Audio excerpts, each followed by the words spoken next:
Bonjour à tous. Alors, on se retrouve pour un nouvel atelier. Donc, je suis Sandrine Roche, thérapeute, créatrice de la méthode Mon corps m'a dit, alliance de la kinésiologie, de l'énergétique et du coaching pour vous libérer de vos blocages, de vos traumatismes, de vos peurs, de tout ce qui vous empêche finalement d'avancer dans votre vie et justement de pouvoir, grâce à cela, avancer beaucoup plus librement, avec plus de facilité, tout en vous mettant en action.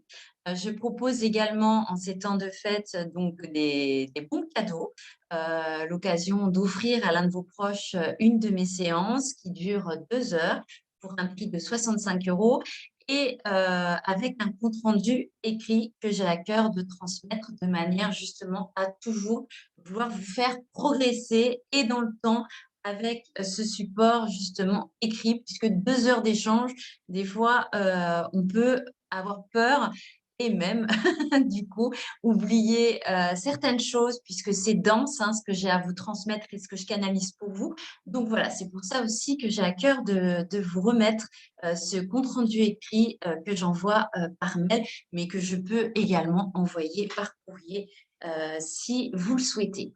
Alors, aujourd'hui, donc, nouvel atelier, troisième atelier. Ce que j'avais envie de vous proposer aujourd'hui, c'est de vous écrire une lettre. Une lettre pour vous-même, l'occasion de faire un point, un bilan sur cette année qui vient de s'écouler. Mais ce que j'ai canalisé, c'est vraiment d'axer sur le positif. Tout ce que vous avez réussi à surmonter, ce qu'ont été vos victoires, vos succès, de vous arrêter pleinement dessus et de vous féliciter, de savourer ces moments-là, de regarder aussi comment vous êtes parvenu à surmonter ces différents obstacles qui ont pu se proposer à vous, comment vous avez pu faire face à différentes peurs.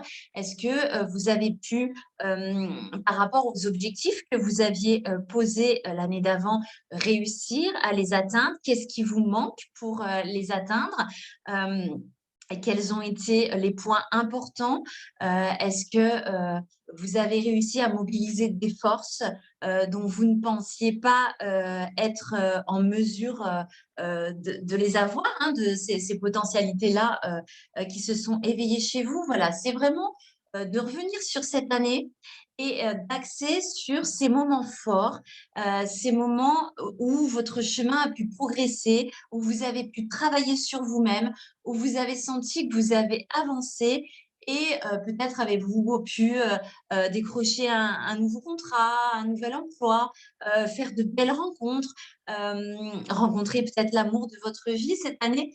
Et c'est tout ça, c'est prendre conscience de toutes vos belles réussites, de toutes vos qualités, puisque vous pouvez, c'est l'occasion aussi de faire le point sur ces qualités que sont les vôtres et qui vous ont permis justement d'avancer dans cette année et dans vos objectifs.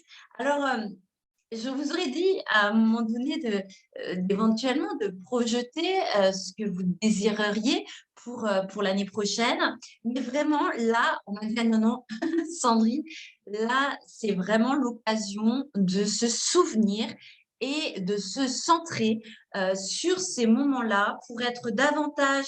Alors, il s'agit pour cette lettre d'être dans l'instant, de saisir ce moment de fierté, de reconnaissance et de gratitude et non d'entrevoir demain. C'est ce que j'ai eu en écriture automatique. Donc, c'est pour ça que je me l'étais noté à côté pour vous partager. C'est ce que j'ai eu hier lorsque je préparais donc cet atelier que j'avais à vous transmettre. Je pense que c'est important aussi. Ce que j'ai eu, c'est que je vous partage un texte qui vient du livre de Laurent Gounel, Je te promets la liberté. Et alors moi j'aime beaucoup hein, les ouvrages de Laurent Gounel. Et c'est à la page 227 de cet ouvrage, je vais vous lire quelque chose où l'héroïne principale de ce livre aime chanter, aime écouter les musiques et fredonne en même temps.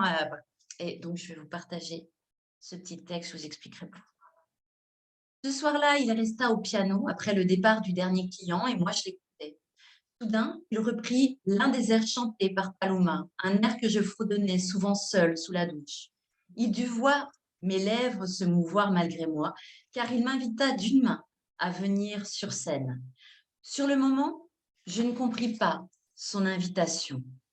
Il prononça alors de sa voix profonde, doublée d'un charmant accent anglais, quatre mots qui firent basculer ma vie. Tu en es capable. Je ne m'attendais pas à une telle affirmation. Dans l'instant, elle me parut presque louche. Il m'adressa un large sourire. Et évidemment, l'enjeu était faible, mais j'en ressentis un plaisir immense, un bonheur intense, le bonheur d'être allé au-delà de mes peurs pour faire ce qui me tenait à cœur depuis si longtemps. Parfois, dans la vie, il suffit qu'une personne croie en vous pour que vos rêves prennent corps. Et là, dans cette lettre, c'est ce que je vous invite à faire, que cette personne qui croit en vous soit vous-même et que vous puissiez vous l'écrire. Tu en es capable, tu es bien plus que tu ne le crois. Belle lettre à tous, je vous dis à bientôt.